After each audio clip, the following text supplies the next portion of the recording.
Greetings, heroes, and welcome to the penultimate edition of the May Book Club. We're going through Fanatical Prospecting. This has got to be one of my favorite books ever.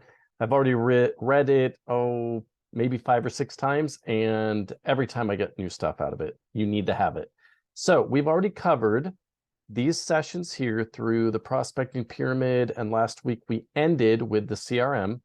This week we are going to be going over the Law of Familiarity, social selling, and messaging. And then in our final session, we'll talk about the different types of prospecting and how to do them effectively. All right, so reminder, stop fighting the process. Prospecting is the process. No matter what you are in, what you do, you are in some type of sales. You don't have to like it, but you have to do it. All right, so let's talk about the Law of Familiarity. And this one's pretty simple. This one just says that the more familiar your clients or customers are with you, the more likely they are to give you a call once they get into the point where they need your services or products. So let's take a little bit of a look at that. One of the biggest ways that you're going to use this is by persistently and constantly prospecting. So it doesn't do any good to call or email or knock on a door one time, because it's almost guaranteed. Now, I'm not going to say it never happens, because it did happen to me one time, but you're almost guaranteed that it's not going to work. I have one person, AJ, on our calls. She is the queen of prospecting, or at least cold calling. I have never seen anyone. She can cold call hundreds of people every day. In fact, classic story about AJ. She got pulled over by a cop, and she actually prospected the cop. She's in real estate, and she just started chatting him up. You know, he's a captive audience. Hey, do you have any real estate needs? What are you doing? Do you own a house? Do you own any commercial property? I give her total credit for that. Where AJ is working now is on the multiple touches, or what we in our industry call a drip system. And that is just, we identify a target market that we want to go after, and we set up our CRM just to notify us every 3 months to reach out to that set number. In our industry, it's somewhere between 800 and 1,600 people, just consistently every 3 months. And that's how you stay top of mind. Here are some other ways that you can stay top of mind. Be an introduction or referral source. So if you know of somebody who could use your client services, man, if you want to get their attention, call them up and say, hey, I have someone who needs a good attorney or a dentist or whatever it is. Networking. So you can go attend professional networking events. You can join a networking group like BNI, or a great way to do it is join a service organization, because then the barriers are down. People aren't worried about being sold, and people want to get to know you one-on-one as a person anyway. And the more active you get, the more people know you and know that you're a great person, and you won't have to sell them on what you do. You can post relevant blogs. You can be an active part of trade shows, build leverage on social media, contribute to white papers, ebooks, podcasts, host webinars. There are a lot of things you can do just to get people familiar with you. And then one of the best ones is to speak publicly. A lot of organizations, especially I know like Rotary and other organizations, are always looking for speakers. So if you have anything you're passionate about, especially Rotary, I know because I'm a Rotarian, just look up your local club, just Google Rotary in whatever city you're in, and then get a hold of them and say, hey, I'm a naturopathic doctor.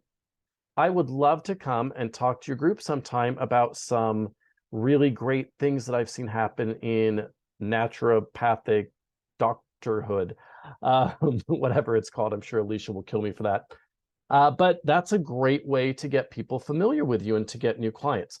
Okay, so we are going to jump into social selling and content creation. So this is getting on social media, YouTube, TikTok, Instagram, all the different platforms, Twitter, all the platforms that are out there. And there are 50 of them I haven't mentioned, and they will change within a year. So what can you do on social selling and content creation? Well, here's some quick best practices. First off, wherever you are, you need to optimize your social media profiles. So if you're in business, you should obviously be on LinkedIn, and you need to make sure your profile is up to date.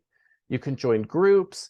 You can set up alerts on the different social media platforms to look for keywords or topics, sharing content, relevant content, things that you found interesting, Interacting in comments work, sharing success stories. There are boards that you can go on to where you can answer other people's questions where you might be an expert. So those could be some really great places for you to get your name known out there. So be consistent, track what you're doing, seek referrals, share your success stories, and know when to take things offline. All right, so that's the best practices. Let's get into the no-nos. A poorly written or an incomplete profile, especially, again, we're going to go back to LinkedIn. Check your LinkedIn, make sure it has your most up-to-date employment history. Check the grammar, check the English, check your bio, make sure the bio is clearly written out. Make sure that your photos reflect you professionally. So I know this shouldn't have to be said, but anything that you post that is not private, and I actually got a little bit of a problem of this because my Facebook profile was not private.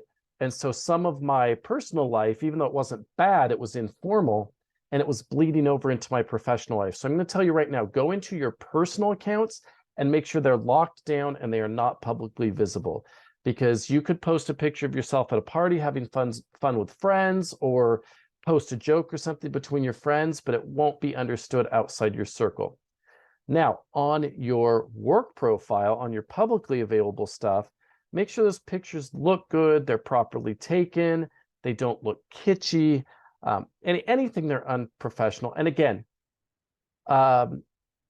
religious or political postings, boy, especially, you know this, here in the US, our political discourse has gotten so freaking polarized. I guarantee you, there's nothing you could say that won't be taken the wrong way by someone. So just can it, don't do it. And then, TMI, sharing, again, personal information, personal anecdotes, keep those for one-on-ones, in person, with your friends.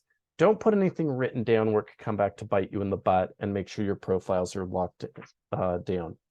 With that said, social selling is not selling. And I talked, I think, in a previous video about how Dr. Alicia spent a lot of time posting TikTok videos, and she created really good content. I mean, the content is great. She would go through numbers. She would talk about why people were having problems and what she saw in their numbers. It was really great content, but it didn't bring in business. So the social side is just to build familiarity, which means it's fun. It's the bright, shiny object, but it is not going to get you new customers. It is only a small part of your funnel. So you need to focus on the hard part. And boy, Jeb is so good over and over in this book saying, pick up the damn phone. Or as Jarvis would say, you need the personal interaction, not a post, not a blog, not a tweet, but actually getting someone on the phone, getting someone in person, something one-on-one where you're engaging in them. All right, message matters. I cannot put this out more clearly. People, when you talk to them, well, a couple quick tips from the book: get right to the point, be quick, be clear and transparent. Don't use tricks to get people on the phone. So I had a friend, Kurt, in my office, who he was calling on attorneys to try to earn their business. But when he would call and get the gatekeeper on the phone, instead of just saying, hey, I want to see if they'd be interested in office property, he would just say, oh, I've got a personal matter for the attorney. Well, they would answer the phone. He got through really easily. But when they found out it was a sales guy, they would be super pissed. So it hurt his reputation. Don't be deceptive. Just state very quickly. Another one that I got a really good tip on is don't ask people how they are. They don't care. I know it's a social nicety and we're just used to it reflexively, but it wastes time. And I know when people I don't know call me up and ask me how I am, I know they don't care. They're just trying to get through to me. So just go straight in. Hey, as soon as Jim calls, hey, is this Jim? Great. Jim, I'm just calling really quickly to see if your condo is available for sale. I've got a couple of buyers who are in the area and they're interested. Would you at all accept an offer? Straight to the point. He knows what I'm calling for. I'm not going to beat around the bush. I'm not going to do something, hey, Jim, would you like to put more money in your pocket? Something that's going to make him suspicious. I'm just being totally transparent with who I am and what I want. So Make the interruption relevant and very fast. Now, with that said, this is a great quote from Steve Jobs. Your customers don't care about you. They don't care about your product or service. They care about themselves, their dreams, their goals. Now, they will care much more if you help them reach their goals. And to do that, you must understand their goals as well as their needs and deepest desires. So I've got a really great anecdote about this. I call it the worst sales pitch ever. When I ran the marketing department for a company named Atiza down in Tijuana, I would get called by different vendors all the time trying to sell me services. And I had this one guy. What's amazing is I can't even tell you what he was selling, but he called me. Well, he had been trying to get me on the phone, and I was finally there, and I took his call, and he instantly started into a sales pitch. This is my company. This is all the awards we've won. These are the things we do. And multiple times I tried to get a word in, and he just kept on talking. So I put him on speakerphone, hit mute on the microphone, called my entire staff, and I had 15 people working for me. And I said, I want you to listen to this guy. We all literally sat there for 30 minutes, watching the timer on the phone, 30 minutes. The guy didn't stop talking, didn't ask me a question, didn't check to see if I was engaged or frankly, if I was even there. Finally, at 30 minutes, I just straight up interrupted him. I just said, stop. Jim, you've been on the phone for 30 minutes. You have not even asked me if I'm interested in your product or what my problems are. You have done a terrible sales job. You need to go get some sales training. And I hung up on him. The only reason I let him talk that long is I wanted my marketing people to see what an example was of a terrible salesperson. So people don't care about your company. They don't care about the awards you've won, that you're number one at this or that. In fact, at one of our SIR conferences last year, one of the speakers said, you know that second slide you always have where first slide is your name and then the second slide is all your accolades? That should go at the very end of your presentation. They don't want to hear that. They don't care. It's not until after you've gotten the business or gotten them interested in your business that you can support yourself with that stuff. You need to immediately get into what are their problems. How can you solve their problems? Asking them questions or showing that you understand what their pain points are. And this, Zig Ziglar talked all the time about WIIFM. What's in it for me radio. The buyer's always tuned into one radio station, WIIFM.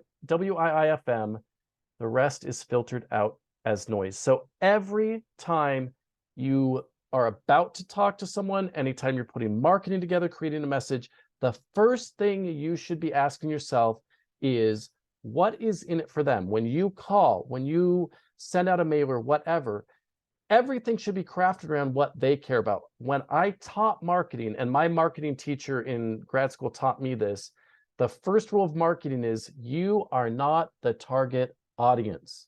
So it doesn't matter what you think sounds good, what you think looks good. You need to put yourself in the shoes of your customer.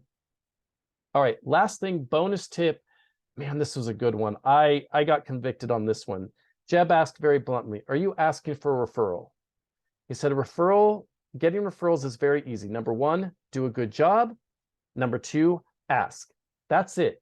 Yeah, you can read books and books and books about techniques and the best words, blah, blah, blah. But that's all wasted because most of us, me included, don't ask. You should be every single day or maybe once a week calling all your old customers, old clients, old patients, whatever.